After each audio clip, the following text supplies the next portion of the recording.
was titled, God is in Everyday Things.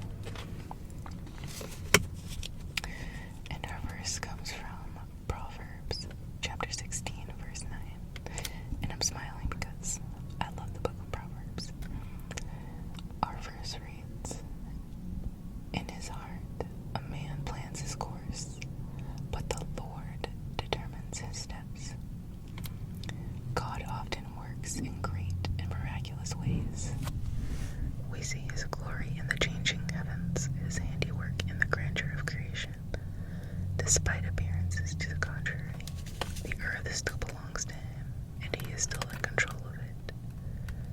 God is also the creator of the small and everyday things, the perfection of the rose, the fragility of the forget-me-not.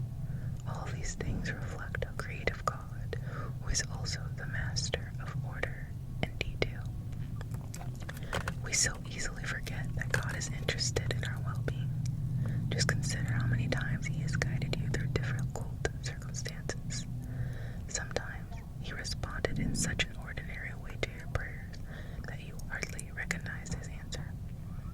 When you pray, watch carefully, because you never know how God will answer. Many people continue praying for things long after God answered their prayers. Others see their answered prayers as a mere coincidence.